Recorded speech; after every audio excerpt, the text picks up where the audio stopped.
Oye País, buenas noches, oye País, yo soy Rudy González, qué bueno que me acompañan en esta hora, como cada noche aquí por Color Visión.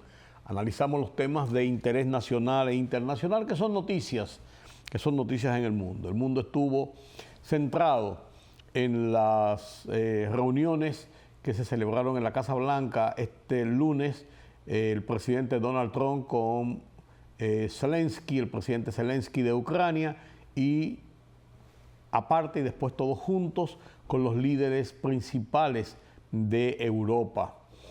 El tema, la agresión rusa contra Ucrania y la búsqueda de un acuerdo de paz. Voy a hablar un poco sobre estos temas. También voy a conversar con ustedes sobre lo que está pasando con las izquierdas en América Latina, cómo las izquierdas van en decadencia en América Latina. ¿Qué está pasando? ¿Cómo está el juego geopolítico en la región? Ya veremos. Los cambios van a continuar según el anuncio, cambios en el gobierno, según el anuncio del presidente Luis Abinader, y hay otras recomposiciones y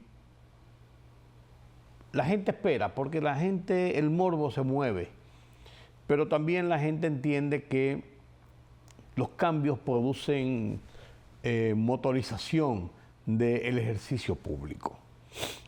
El gobierno enfrenta dos problemas complicados en este momento, que es el tema de los apagones, que está dando dolor de cabeza al gobierno, y el tema de las medidas para conjurar la situación de la economía. Que si hay mucho circulante, que si no hay mucho circulante, el dólar está ya sobrepasó la barrera del 62 y por ahí María se va. Haití. Los mercenarios y lo que se espera en Haití.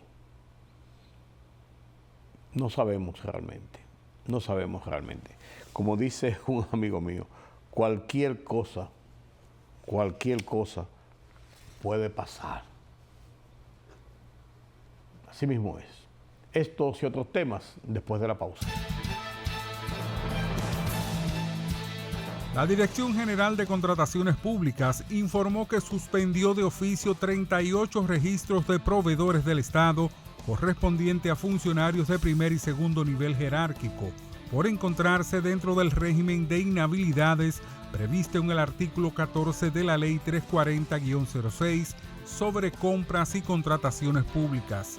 Entre los registros suspendidos mediante la resolución número DGCP 44-2025-002579 figuran ministros, viceministros, directores, subdirectores, consultores jurídicos, intendentes, alcaldes y regidores que están legalmente impedidos para ser oferentes o suplir bienes, obras o servicios a instituciones del Estado conforme lo establece la normativa vigente.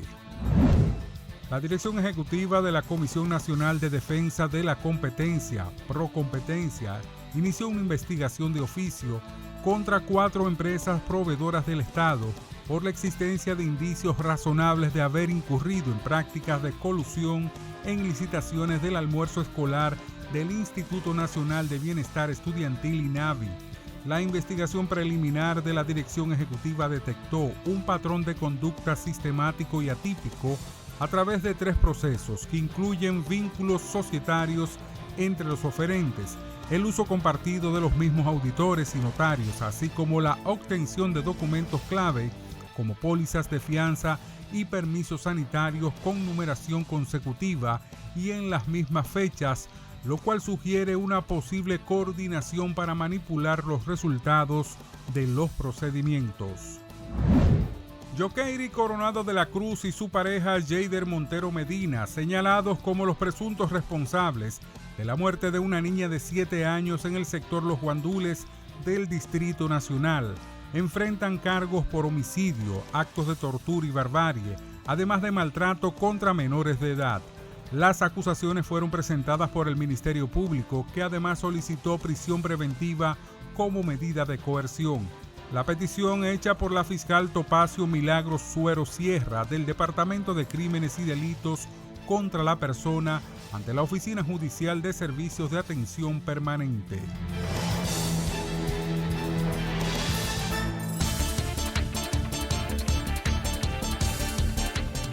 El presidente de Estados Unidos, Donald Trump, ha reiterado en sus recientes declaraciones que Ucrania no pasará a ser un país miembro de la OTAN. El mandatario señaló que para Rusia esa fue una línea roja mucho antes de la llegada al poder del actual líder del país, Vladimir Putin.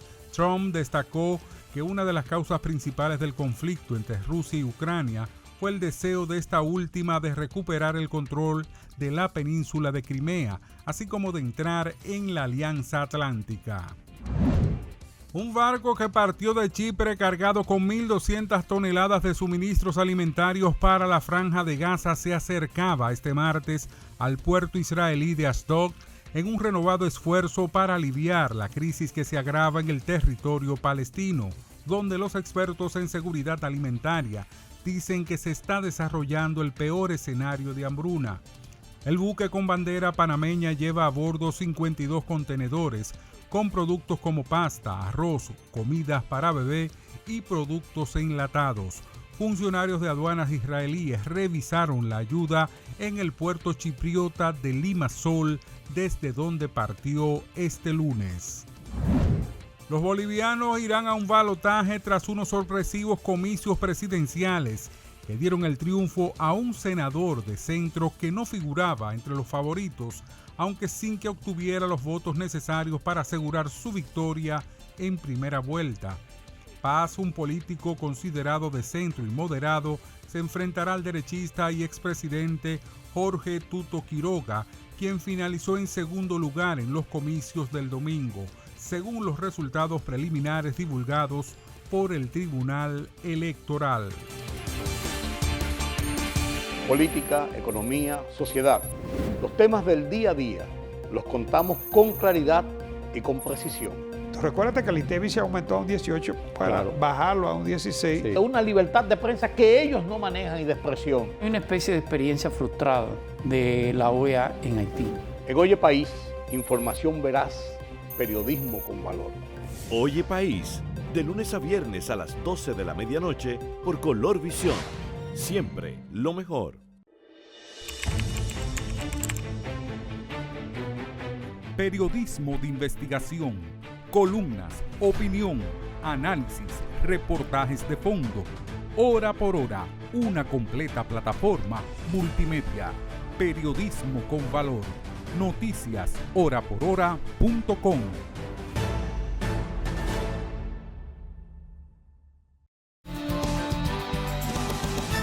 Fue exitosa por todos los puntos que se mira la reunión que sostuvo el presidente Donald Trump con el presidente Volodymyr Zelensky y los líderes de Europa, entre los que estaban el presidente Emmanuel Macron de Francia, la presidenta Meloni de Italia, estaba la directora de la Unión Europea, el jefe de la OTAN, estaba el primer ministro de Inglaterra, el primer ministro de Alemania, o sea, una representación trascendente de Europa, de las potencias europeas, Inglaterra, Francia, Alemania, la OTAN, el concierto de la Unión Europea, tratando el tema de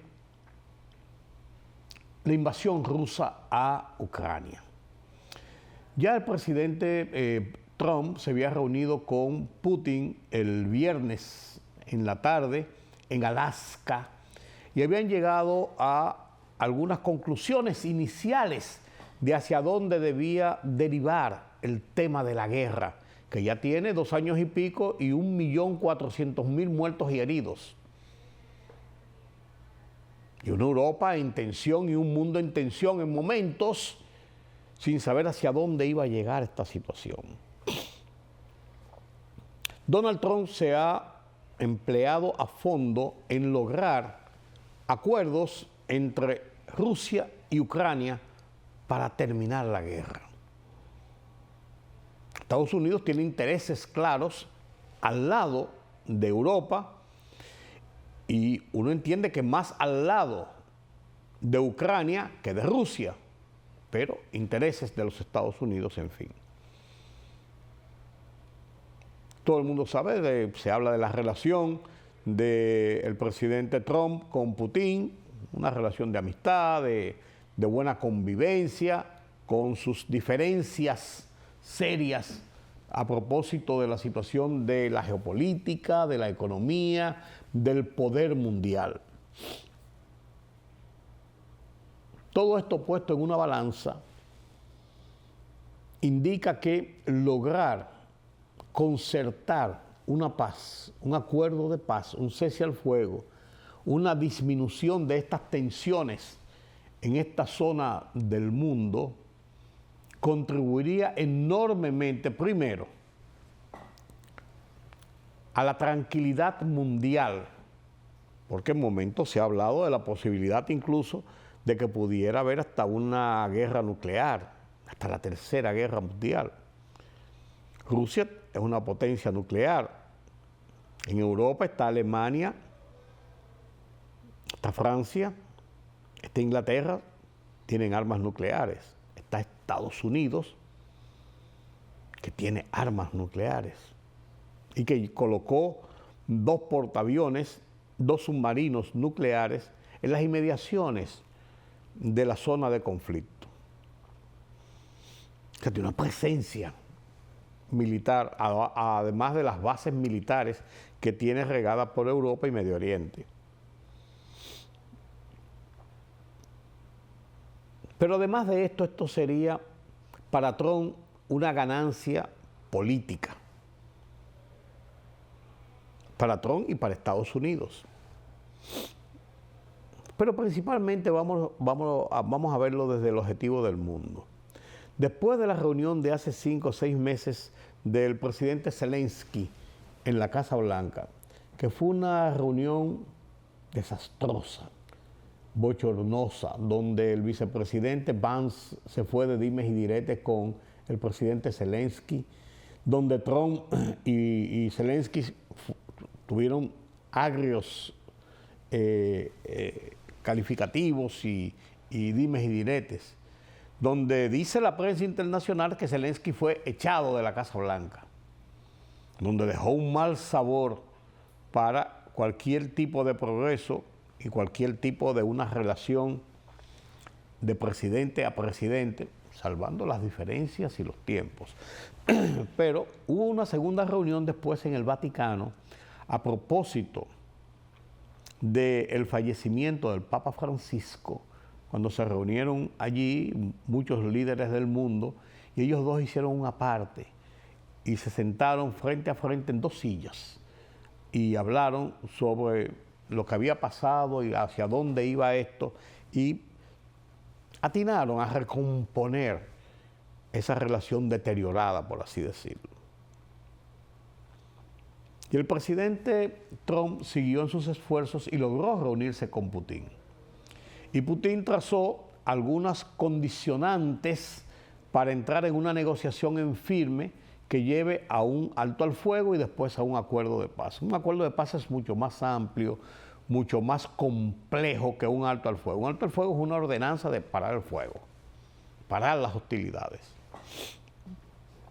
Un acuerdo de paz conlleva muchas cosas, entre ellos los territorios ocupados, los prisioneros tomados de un lado y lado, los daños ocasionados entre uno y otro, una serie de situaciones más complejas.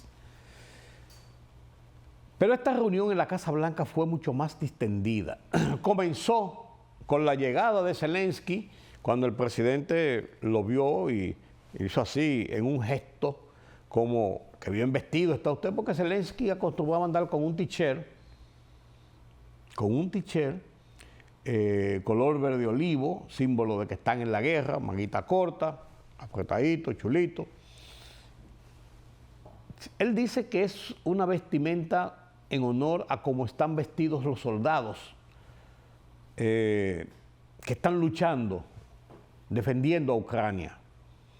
y que él viste de esa forma en ese sentido, para rendir ese honor. Ahora fue a la Casa Blanca ya con una vestimenta formal, saco, no saco y corbata como usamos aquí en Occidente, sino con el cuello cerrado y oscuro también, y un saco tipo un blazer, pero del mismo color negro, pero bien vestido, bien acicalado. Tanto es así que hasta tuvieron, en un momento determinado, en el Salón Oval, cuando estaban reuniéndose, un periodista le dijo, usted está bien, vino bien vestido ahora. Y entonces le dice a Donald Trump, en broma, le dice, ese fue el periodista que lo atacó aquella vez porque usted vino en t-shirt. Y Zelensky en una forma muy jocosa le dijo, sí, usted fue quien me atacó, pero déjeme decirle que yo vine bien vestido, claro, gracias a lo que usted me criticó, pero usted anda con el mismo traje de la otra vez. O sea, eso muestra una distensión. Varias veces se dieron apretones de mano, se saludaron, se volvieron y hablaron y usaron chistes. La reunión y las preguntas y las respuestas a los periodistas fue muy distendida. No hubo confrontación. Claro, el vicepresidente J.C. Vance, y lo consigna la prensa, se mantuvo callado todo el tiempo y no intervino. El presidente Vladimir Putin había recibido de parte de Donald Trump una carta que le envió la esposa del presidente Donald Trump y primera dama de los Estados Unidos, Melania Trump, que estaba dirigida en el sentido de que hiciera todo su esfuerzo por evitar que los niños sufrieran el rigor de la guerra, que murieran, que quedaran huérfanos, que resultaran heridos, que resultaran sin vivienda, que pensara en los niños. El presidente Zelensky llevó una carta de su esposa a Donald Trump en el mismo sentido de que los rusos no sigan matando niños. Vaya usted a ver. Interesante. Después de la reunión, Donald Trump se reunió con la parte primero de los europeos, después se reunió con Zelensky solo, después se reunió todos juntos y fue un encuentro maratónico. Y Donald Trump emitió este tweet donde habla de quiénes estaban, cómo fue. Durante la reunión abordamos las garantías de seguridad para Ucrania. Abordamos las garantías de seguridad para Ucrania. Estados Unidos se compromete en este caso a ayudar a que Ucrania, la seguridad de ese país. ¿Por qué? Porque una de las condiciones que ha puesto Vladimir Putin para llegar a un acuerdo de paz es que jamás, por mucho tiempo, jamás, Ucrania intente de nuevo entrar a ser miembro de la OTAN, de la Organización del Tratado del Atlántico Norte, que es la fuerza militar que protege a las naciones europeas. Serían proporcionadas por los distintos, esa seguridad que sería proporcionada por los distintos países europeos en coordinación con los Estados Unidos. Él asume esa responsabilidad. Todos están muy satisfechos con la posibilidad de alcanzar la paz entre Rusia y Ucrania, dice el tweet que envió Donald Trump después de la reunión. Al finalizar las reuniones, llamé al presidente Putin e inicié los preparativos para una reunión en un lugar por determinar entre el presidente Putin y el presidente Zelensky. Tras dicha reunión, celebraríamos un trilato, o sea, los tres, en el que participarían los dos presidentes y yo. O sea, Putin, Zelensky y Donald Trump, después que ellos dos se reúnan vis a vis, frente a frente, ellos dos. De nuevo, este fue un excelente primer paso para una guerra que lleva casi 4 años en curso. El vicepresidente J.C. Vance, el secretario de Estado Marco Rubio y el enviado especial para la crisis, Steve Witkoff, están coordinando con Rusia y Ucrania. Gracias por todos tener la atención a este asunto. O sea, habrá una reunión entre Putin y Zelensky, está más cerca, frente a frente, dirimir sus diferencias, buscar puntos de acuerdo y terminar esta guerra. Esto tiene muchas lecturas. Europa fortalece su posición frente a Estados Unidos de actuar de conjunto en favor de una situación de la región. Estados Unidos, con esta visita de Macron, del primer ministro inglés, de la presidenta de Italia, del primer ministro de Alemania, del jefe de la OTAN, de la jefa de la Comunidad Económica Europea, de la Comunidad Europea, de la Unión Europea, en la Casa Blanca, en el Salón Oval, después en una reunión frente a frente con un propósito común. Eso consolida en gran parte esta unidad de criterios entre Estados Unidos y Europa, que se había visto resquebrajada por el tema de los aranceles, que se había visto resquebrajada en un momento determinado por la misma situación de Ucrania y Rusia, que se había visto resquebrajada o en peligro por las relaciones bilaterales en algunos momentos, donde algunos no coincidían o no coincidía tampoco Estados Unidos con algunos de ellos en algunas políticas, en algunas medidas, en algunas acciones. Y esto es bueno para el mundo, señores. Esto es bueno para el mundo. No cabe dudas de que esto ha sido altamente exitoso. Altamente exitoso. Aquí en República Dominicana, el presidente Luis Abinader estuvo en su semanal el lunes y habló sobre varios temas. Pero entre las cosas que habló, y yo voy a referirme un poco más adelante entre ellas, aparte de eso, el gobierno del presidente Luis Abinader centra la atención del país en tres ejes fundamentales en este momento. Uno es el morbo de los cambios en el gobierno, que cambian funcionarios, que si esto que lo otro, pero otro es en el inicio del año escolar. El año escolar está siendo preparado para comenzar el lunes que viene, oficialmente, día 25. 2.4 millones de niños, adolescentes y jóvenes están programados para entrar a las aulas en el sector oficial.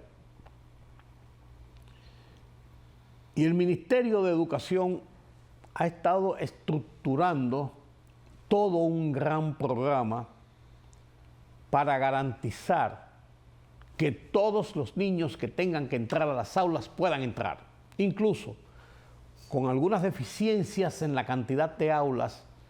Ya se ha diseñado un plan de aulas móviles, trailers en cosas, aulas móviles provisionales en lo que se terminan escuelas y aulas que se están construyendo. La contratación posible de aulas y de colocación de estudiantes, de niños en colegios privados, pagos por el gobierno, por el Ministerio de Educación. Que hayan las garantías de los útiles, aunque ya dijo el ex director del INAVIE que se van a retrasar un poco la entrega de algunos materiales, de algunas vestimentas, calzados principalmente, que no pudieron estar a tiempo por la salida de licitación de 25 compañías que estaban licitando para la fabricación de estos útiles. Pese a ello, hay una garantía, estructurado lo del desayuno, el almuerzo escolar, el transporte escolar, que va aumentando cada vez más. Pero por el otro lado, con una ADP que sigue en sus treces, poniendo cortapisas en las iniciativas del ministerio muchas veces, haciendo demandas y amenazas y esto y lo otro.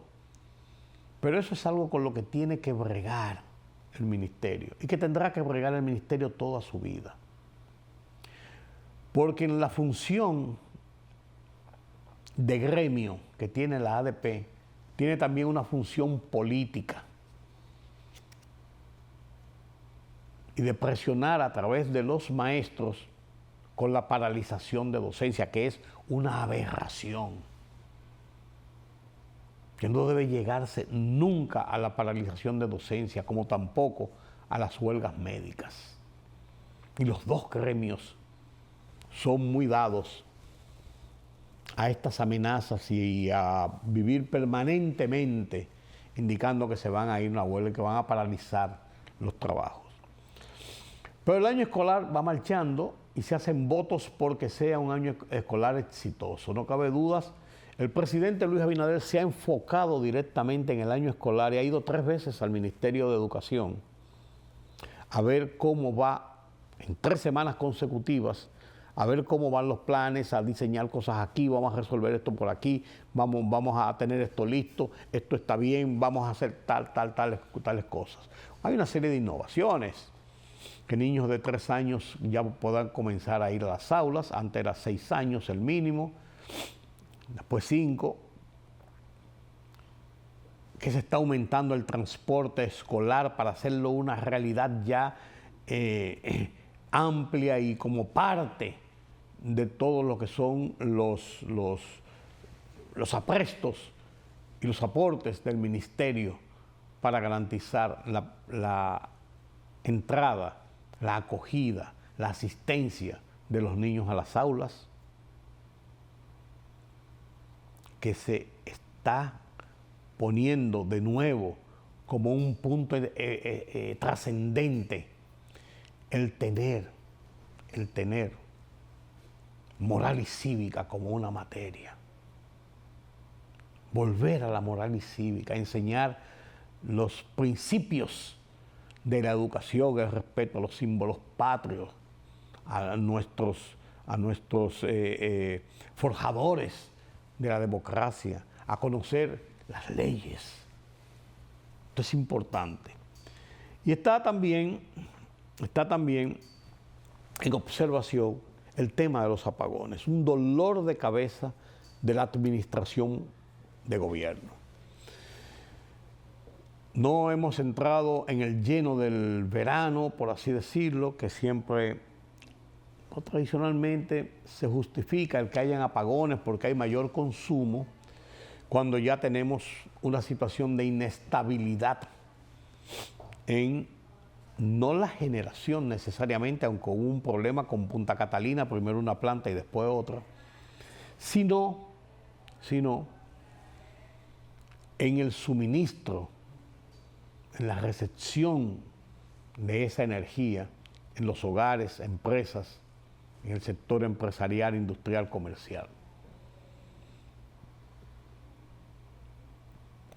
El punto llegó a un nivel tal que, sorpresivamente y de buenas a primeras, el sábado de la semana pasada, en horas de la tarde, el presidente arrancó para Punta Catalina a ver qué es lo que está pasando en Punta Catalina.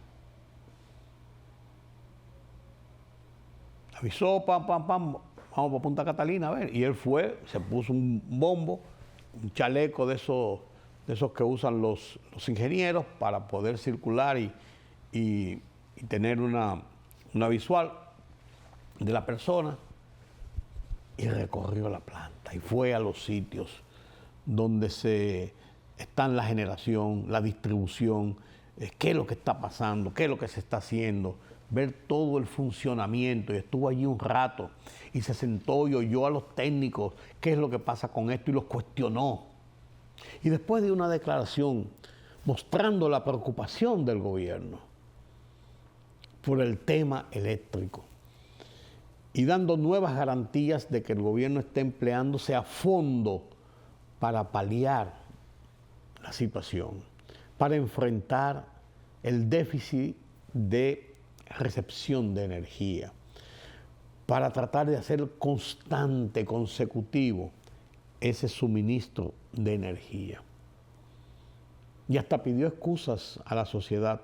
Caramba, el gobierno pide excusas por estos apagones, que no necesariamente son por negligencia, por temas económicos, sino hay muchos problemas variados. La obsolescencia de muchas plantas, un sistema muy entrelazado, que si se cae una planta grande se van todas fácilmente, salen de circuito, cualquier tipo de avería que no está previsto, cualquier tipo de eventualidad. Un rayo le cayó una vez a una planta y sacó todo el sistema de servicio. O sea, de todas estas cosas. Pero es un dolor de cabeza el tema de los apagones, porque esto tiene un componente social muy fuerte.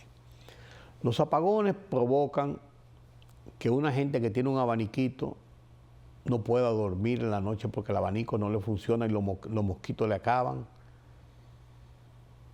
con este intenso calor.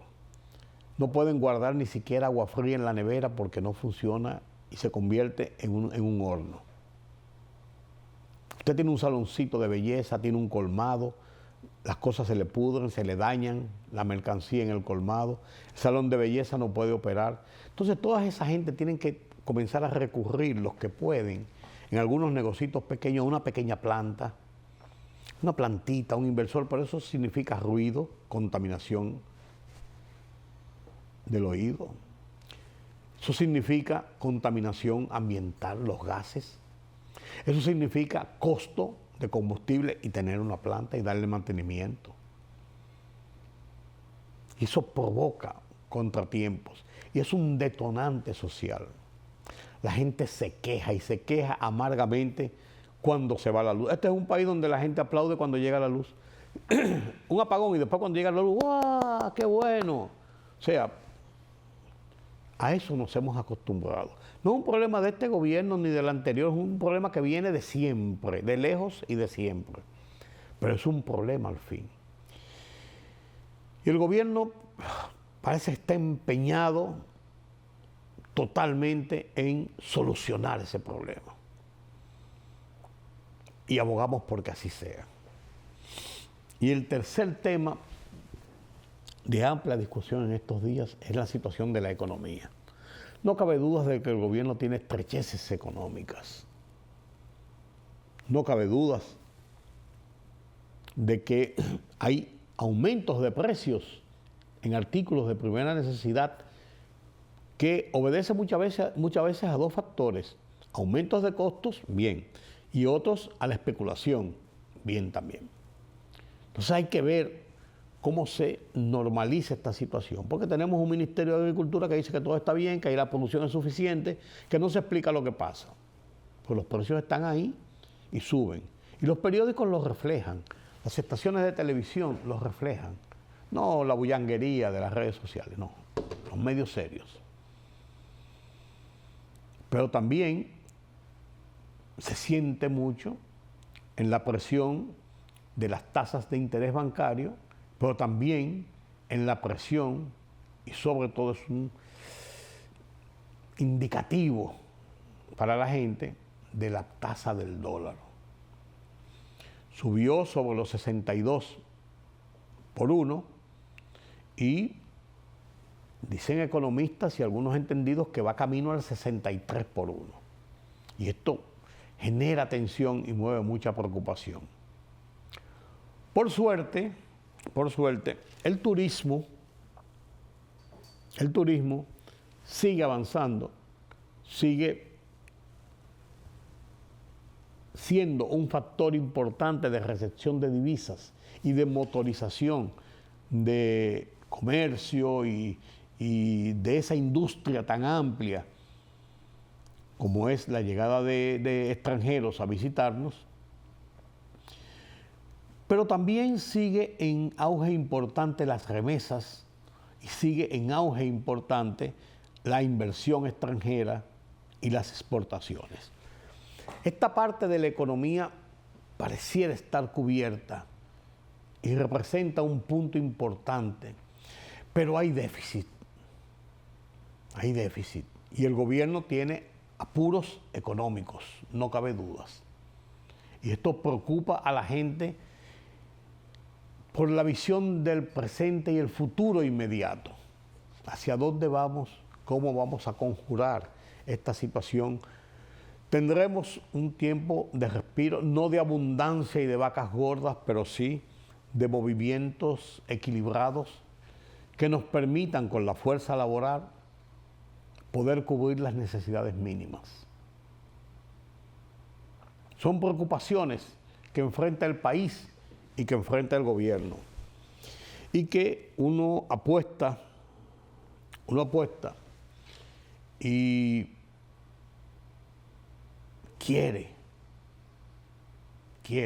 aboga porque sean resueltos estos problemas. Así las cosas. En la semanal de esta semana, el presidente Luis Abinader le respondió a Leonel Fernández y a Danilo Medina nueva vez las críticas que le están haciendo. Y esta vez en una forma jocosa dijo que le iba a pagar el pasaje y los viáticos a Leonel Fernández. Veamos. Yo le he dicho al presidente Fernández, cuando eso de la alimentación, que como nosotros la FAO nos ha bajado la superalimentación de 8.7 a 3.5, que vaya a discutir con la FAO. Él no ha querido y yo le voy a hacer una oferta que le voy a pagar el pasaje, el hotel y los viáticos para que vaya a Roma a exponer su posición, que lleve guantes de boxeo, que lleve todo y que vaya ya a discutir eso. Que lo vaya a discutir. Pero también habló el presidente de los cambios. A propósito de preguntas de los periodistas sobre los cambios en el gobierno, y tiene una visión muy clara de lo que él entiende cómo debe ser, y dijo que van a seguir los cambios. A ti siempre te preguntan los cambios, siempre te gusta preguntarte. No, todo eso obviamente, en los próximos días pues se van a llenar esos puestos y se seguirán haciendo algunos otros cambios de diferentes índoles en los próximos 2 o 3 días. Una semanal dedicada a el 73 aniversario de la Fundación de Radio Televisión Dominicana. Una estación oficial que ha dado un cambio importante, interesante. Se llama ahora Televisión Pública. Se llama Radio Televisión Dominicana, pero Televisión Pública. Para dar un sentido de que es una televisión, de que es un servicio público a la población, a la ciudadanía. Bueno, ha habido una verdadera mejoría, transformación, modernización de la televisión pública. Cuando le pedí a Iván que ocupara esta posición y le pedí a don Eli que se mantuviera en ella, le dije, Iván, quiero un modelo como la televisión española. Recuérdense que lo hablamos. Y le dije, y con absoluta independencia política. Y eso se ha logrado. Ustedes saben que allá en Radio Televisión Dominicana parecería una televisora totalmente alejada, privada, alejada de los temas y que sencillamente lo que hace es que promueve los aspectos nacionales y que está abierto a todas las corrientes políticas. En las elecciones se le dio a cada candidato la misma cantidad de horas para que pudiese hacer su promoción. Y eso lo han logrado, por lo cual ya solo eso es un gran paso. Son 73 años siendo la voz y la imagen de los dominicanos. Ese ha sido el rol de Radio Televisión Dominicana, informar, educar y entretener, promoviendo la cultura y los valores dominicanos. Esta transformación que ya con la nueva administración del 2022 también, el restablecimiento de la señal de los canales y emisoras de la corporación, la colocación de los canales 4 y 7 en la frecuencia de cable, la asignación del canal 12 de la banda 3 por parte de Indotel.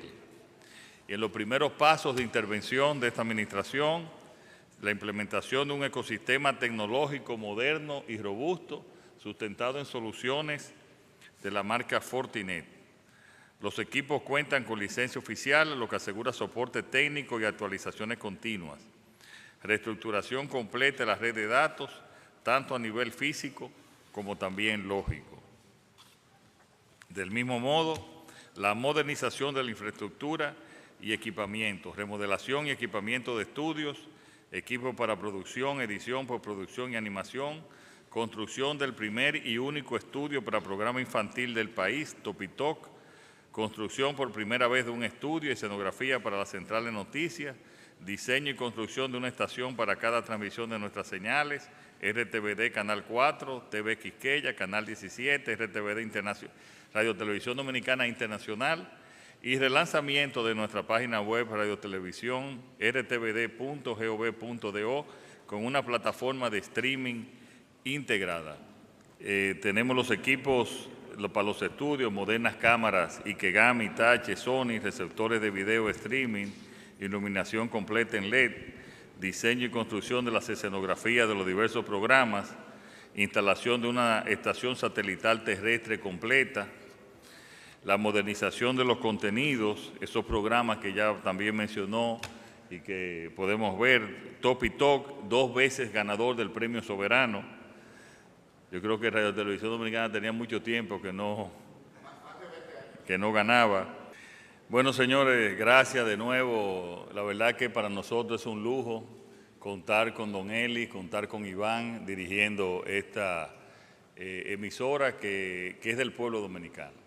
Y lo que queremos es siempre promover los aspectos positivos del país, como lo han hecho, y con total independencia política, como se ha logrado, que sea verdaderamente el canal de los dominicanos.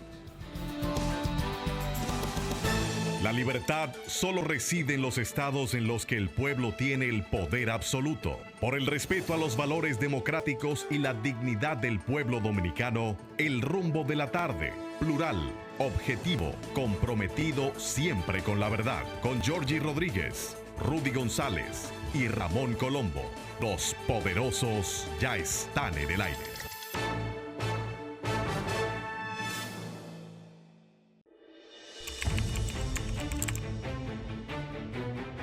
Periodismo de investigación, columnas, opinión, análisis, reportajes de fondo. Hora por hora, una completa plataforma multimedia. Periodismo con valor. Noticias horaporhora.com.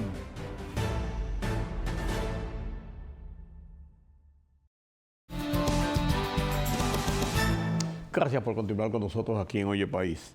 Miren, lo que está pasando en América Latina es interesante y es importante de cómo y lo que ha pasado ahora en Bolivia retrata de cuerpo entero lo que es esta percepción que voy a compartir con ustedes. Definitivamente la izquierda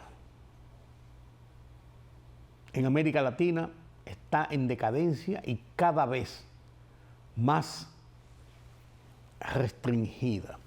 Lo que en los años, a principios, después del 2000, cuando comenzó este siglo, se comenzó a conformar en el 2005, 2006, 2007, 2008, 2009, 2010, como una posición fuerte y contestataria de grupos de izquierda, de gobiernos de izquierda, de líderes políticos de izquierda en diferentes países contestatarios a Estados Unidos y tratando de imponer sistemas socialistas y comunistas de izquierda, ha caído estrepitosamente. Y cayó estrepitosamente Hugo Chávez, conformó lo que se llamó en un momento determinado el eje del mar. Hugo Chávez murió en el 13 y subió Maduro con la misma línea de izquierda, pero no con la consistencia ni con el liderazgo que tenía Hugo Chávez, pero ha seguido en el gobierno con esa tendencia contestataria a Estados Unidos y semi de izquierda. Aquel grupo lo conformó Hugo Chávez en Venezuela, Rafael Correa en Ecuador, Evo Morales en Bolivia, Cristina Kirchner en Argentina, Luis Ignacio Lula da Silva, en cierto modo, en el Brasil, los Ortega y su esposa la Murillo, la señora Murillo, en Nicaragua, Cuba y algunos países centroamericanos con gobiernos y con presidentes de centro izquierda. Había como un movimiento generalizado en América Latina hacia la izquierda y esto fue desmontado poco a poco. Hoy un ultraderechista gobierna la Argentina, el presidente Milei. Hoy en el Perú la derecha está gobernando. Hoy en el Ecuador, con el presidente Noboa, la derecha está gobernando. Colombia está Petro, que ni pito ni flauta y dice que viene de izquierda, pero nadie sabe lo que es. En Brasil, Lula da Silva retornó al poder y sus posiciones son más conservadoras que de extrema izquierda, centro izquierda, liberal, pero muy concentrado en resolver los problemas de su país y dejar a un lado este tema de la izquierda. Nicolás Maduro sigue en sus 13, haciéndose el fuerte y el gallito de pelea y manteniendo a base de sangre y fuego el control de Venezuela. Lo de Daniel Ortega y su esposa Murillo, eso es un caso patológico de cómo un hombre que vino de luchar contra la dictadura de los Somoza, Frente Sandinista de Liberación Nacional, el FLN, con ideas progresistas de luchar por la nación, ha caído en manos de este hombre que ha perseguido a los mismos líderes sandinistas que derrocaron la dictadura, los ha perseguido inmisericordiamente, hasta su familia, que ha expulsado a nicaragüenses reconocidos, intelectuales, empresarios, periodistas, los ha expulsado y le ha quitado la nacionalidad. Gente nacida en su país, en Nicaragua, en una dictadura grosera e insensata. Tenemos a Xiomara Castro en Honduras, la esposa de Zelaya, que es priven izquierdista y contestataria de los Estados Unidos. Ya veremos. Pero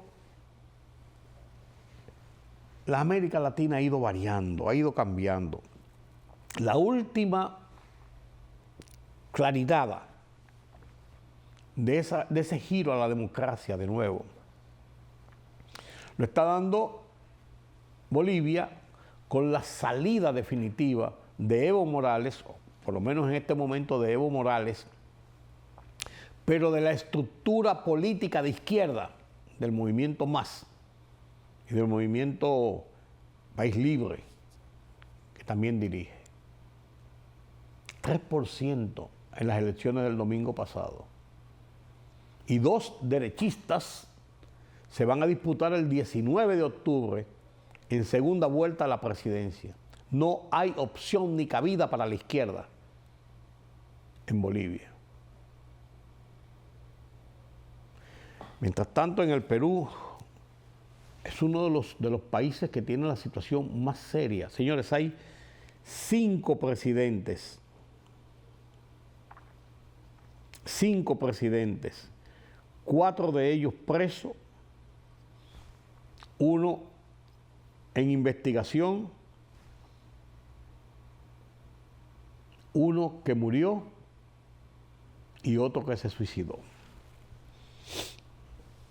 El último caso es el de Martín Vizcarra, quien acaba de ser llevado a prisión bajo acusación de corrupción.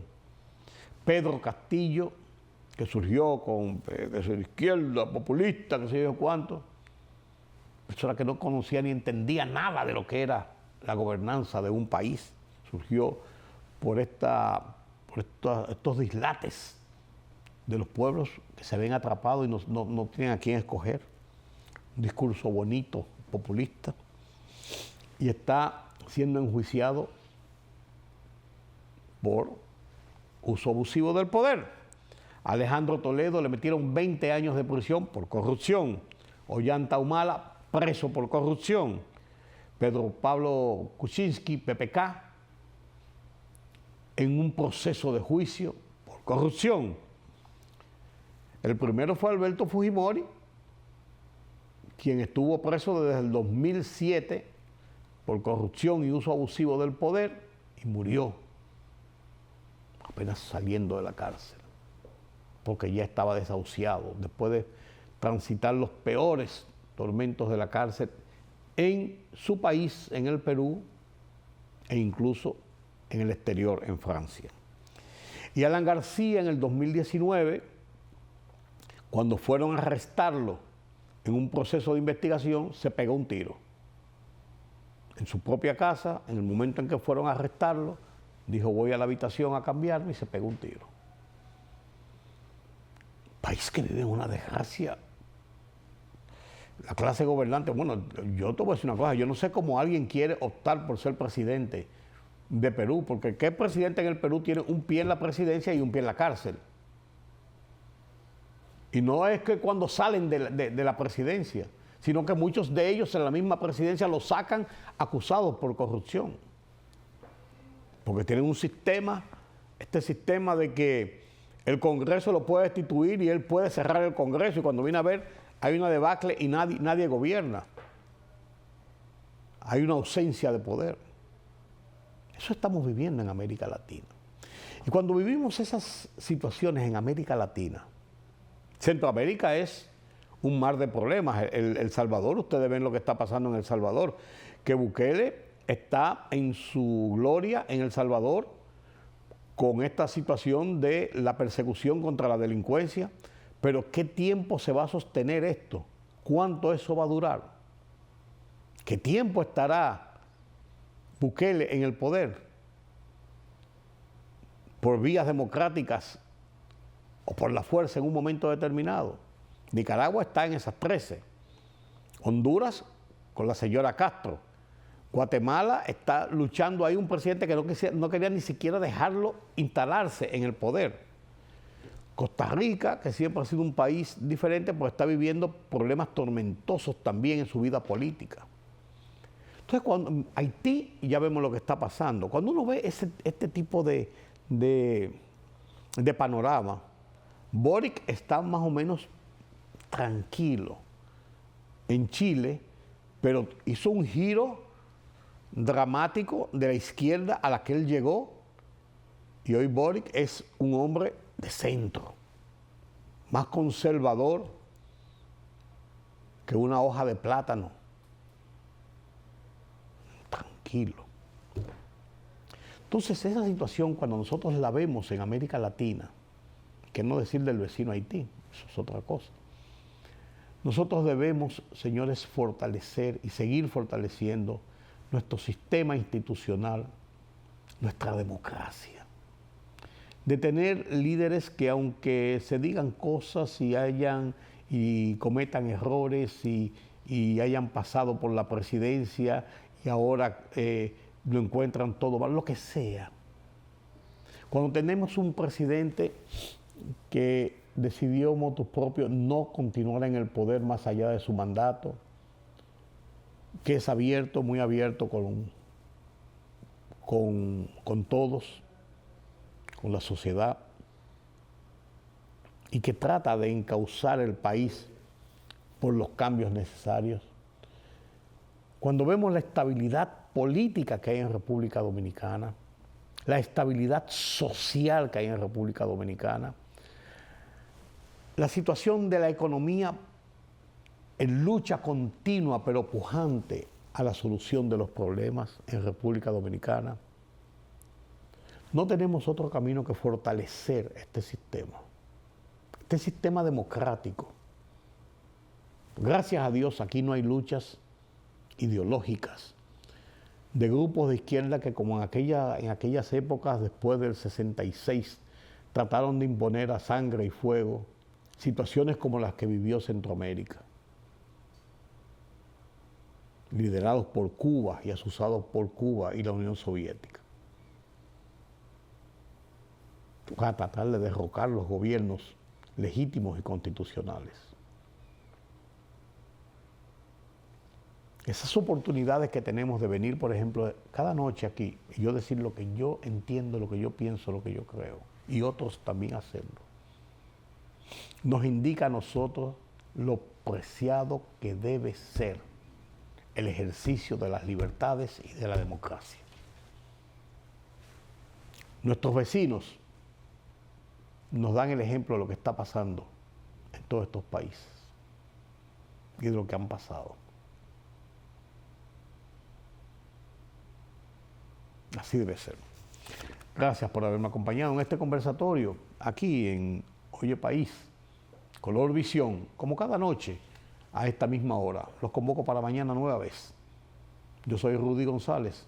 Pasen un feliz resto de la noche.